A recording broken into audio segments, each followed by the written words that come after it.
Hello, beautiful people, and welcome to my channel. If you're new, welcome. My name is Natalie Gaiman, and I am a notary signing agent that is located in Tallahassee, Florida. I am also the owner of NGC Notary Services LLC. On this channel, I provide educational information and my experience as a notary signing agent. I have been a notary signing agent for the last 18 months. And when I started, I didn't have anyone to go to or look up information. So I started this channel just in case you are looking to start your journey, whether or not you just started your journey or whether or not you are on the same path with me 18 months later, 2 years later, or 3 years later. For those of you who've already subscribed and follow me, thank you again and welcome back again. For everyone, please hit the like, subscribe, and notification bell so you can get those notifications when I upload new videos. So let's get started. In this video today, I'm going to talk about 5 things I wish I knew before I became a notary signing agent. So let's get into it. Number 1, supplies. You hear everyone talk about supplies. If you're going to be a notary signing agent, 95% of the signings you get, whether or not it is from a signing service and sometimes your direct clients, you're going to have to print out your documents, and you also are going to have to do scan backs. So you need a heavy duty printer. You need a dual tray printer that will print out legal size paper as well as letter size paper, and also can provide a scanner. Some printers don't provide a scanner, so you can also purchase the scanner separately. So when it comes to the supplies is a huge task. So you have your printer, you have your scanner, you have paper, of course, both legal and letter. You have pens, you have sticky notes, you have folders, you have what else do you have? You have uh, notary bags. You have all different type of supplies. So supplies do add up, and supplies is something that you're going to keep having each and every day that you do this industry. So supplies, it eats up a huge budget for the month. So number 2, loan docs. A lot of people say that the loan docs are hard. Like I say, you're going to have those times where you're going to have your seller packages that are just going to be 26 pages, or you're going to have a buyer's package that's going to be 120 pages. You may have a reverse mortgage that's going to be 300 pages. So loan docs, and sometimes you just don't know. It can be all on legal. On yesterday, I had a buyer's packet that was 133 pages, and all of the documents was on legal paper. So that ate up a bunch of my legal paper. Also, when it comes to late loan docs, we have to understand that we are in the real estate industry. And sometimes when you have late docs, you just have to roll with it. You let the signer know. You always stay in contact with your signer. You let them know, hello, miss, hello, sir. I'm just giving you an update that I haven't gotten the documents yet, but as soon as I get them, I'll let you know that information, and then I'll be printing them out and I'll be headed your way. The one thing that you can always do is to ensure that you are always staying in contact with your signer when you have documents that are late. That lets them know that you are caring about their time and that you are also keeping them abreast of what's going on. Because guess what?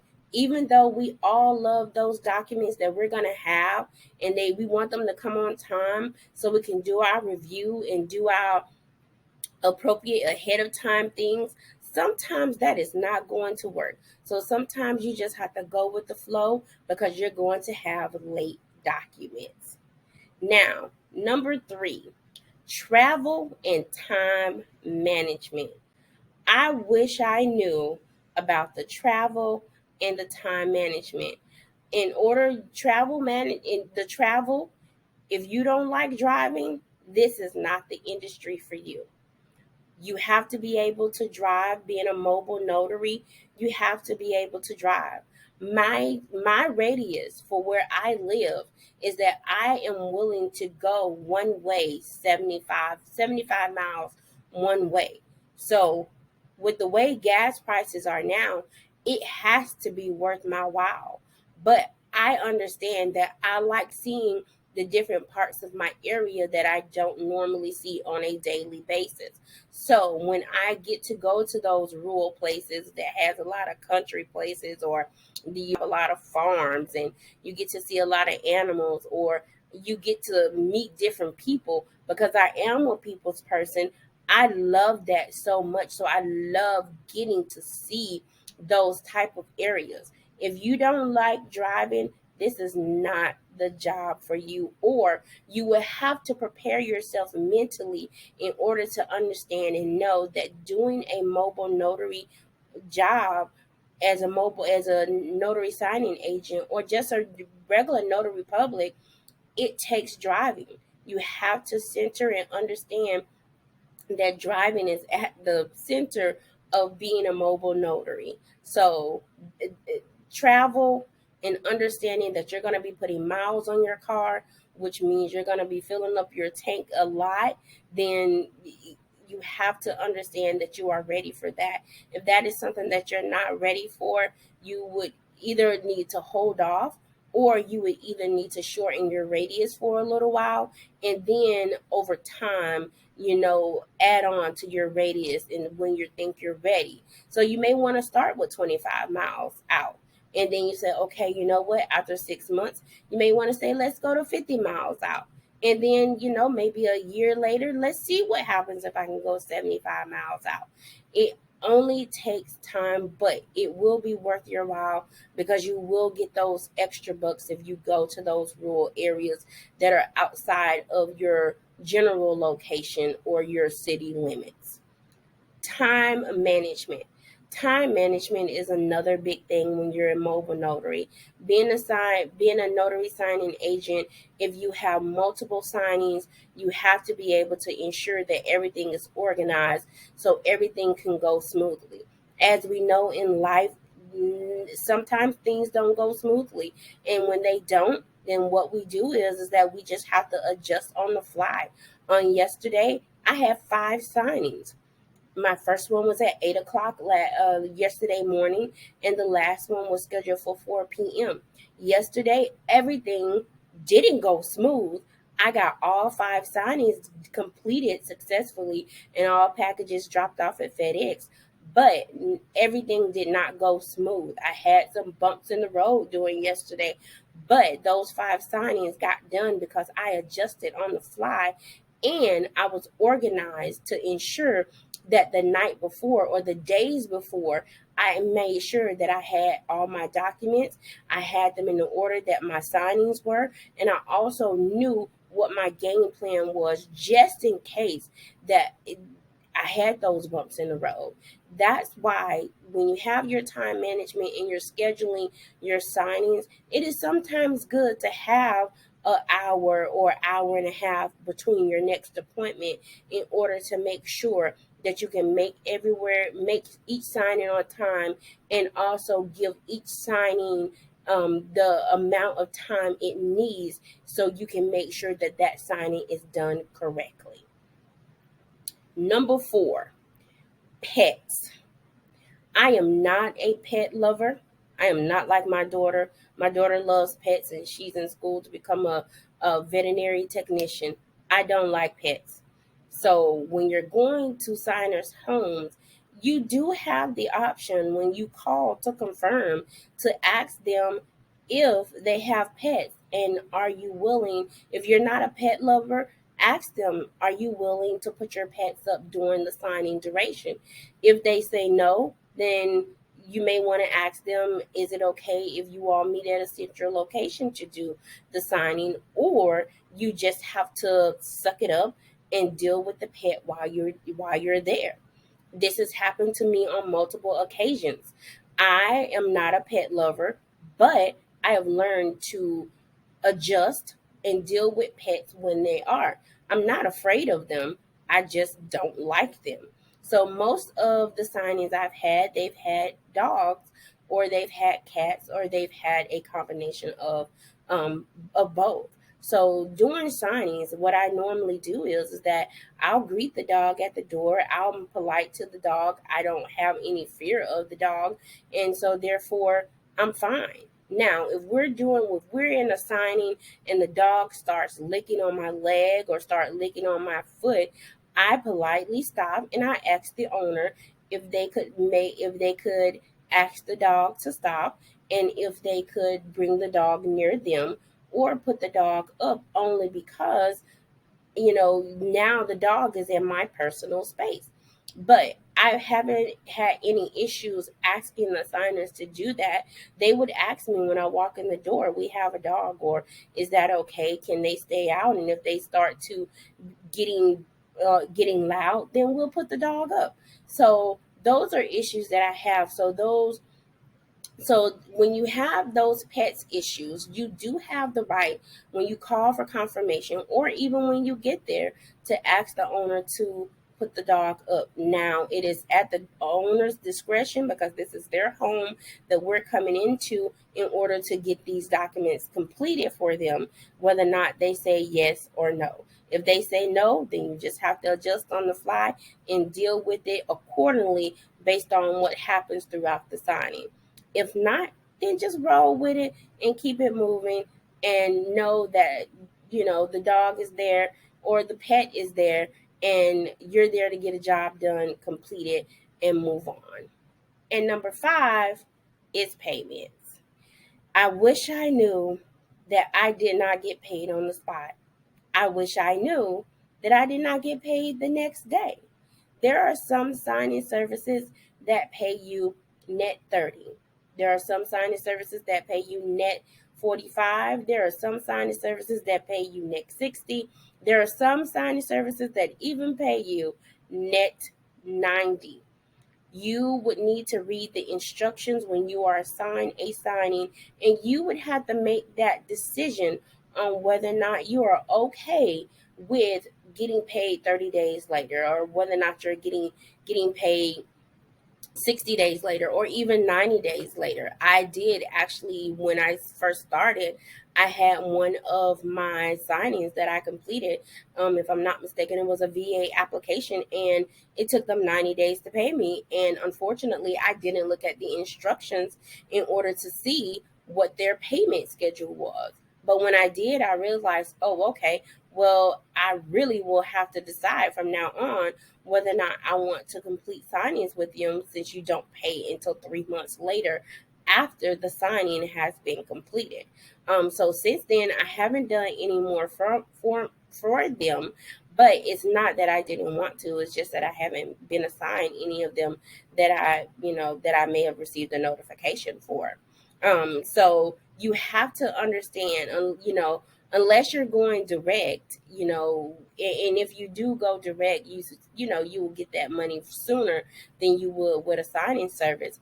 That payments, you have to wait on your payments. And even though some companies say hey, we pay net 30, it may be day 35, it may be day 40. It just depends. And unfortunately, I'm with everyone else. If you're getting funded your money, why can't you pay us our money when you're getting the signers money, or when they're getting their disbursements? But unfortunately, that's not how it works for us.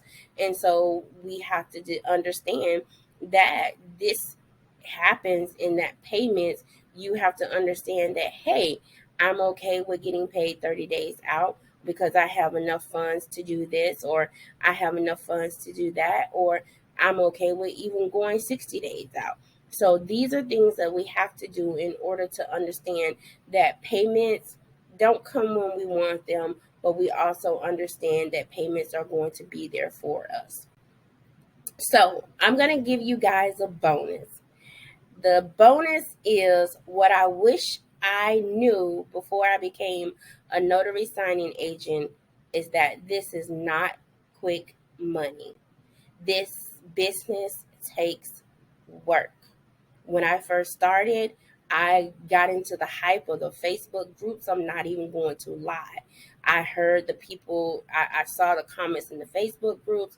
I saw even some of the things on YouTube, and I was like, oh my goodness, I can do this. I can become this. This is what I can become. And oh, that'd be good, because I still had and have a full-time job. So I wanted something that was flexible for me. And then I'm seeing everybody talk about, oh, you want to make $10,000 a month? You want to make $5,000 a month net your after all of your expenses? Oh, become a notary signing agent, become a notary public. No, mm-mm, that is not correct. This is not a get quick money thing. It is a long haul thing. And if you are not cut out for understanding that you are going to have to work your butt off, you are going to have to market yourself, you are going to have to, even when you're tired, you're going to have to still get out there and do things that you need to do. You're going to have to do that. If you're not understanding that, then this is not the job for you. This is not the career opportunity for you. Because there are some days that, even with my full-time job, I'm tired and I don't want to do anything. But I understand that in order for me to continue to be successful in this business, I am going to have to put in the work. So just like now, when I'm recording this video, and I am dog tired because yesterday, between my regular job and the 5 signings I had, I am dog tired. I understand that I need to do this in order to continue growing my business. This is something that I've loved since I've started 18 months ago. It's something that I'm passionate about, and it's something that I want to continue doing. I even have my daughter, and I even have my son. They're also learning the business, because guess what? My daughter is 19 and she's in college, and when my son turns 18, he's already talking about getting his notary commission. So therefore, it will be a family legacy that I'm leaving them. It will be generational wealth that I'm leaving them. And that is my main goal. My main goal is to show my children that anything is possible if you put your mind to it, you put the work into it, and that anything you need, you can achieve. So that is what this video is about. What I wish I knew. I wish I knew about the supplies. I wish I knew about the loan docs. I wish I knew about travel and time management. I wish I knew about pets. I wish I knew about the payments. And most importantly, I wish I knew that this was not quick money. But now that I know those things, I'm still marching on, and I'm still building my business to be successful. I am successful. My business is successful. And I hope that this video has helped you guys. So please hit the like, subscribe, notification bell, and share. And until the next time, happy smiling and happy stamping. Here we go.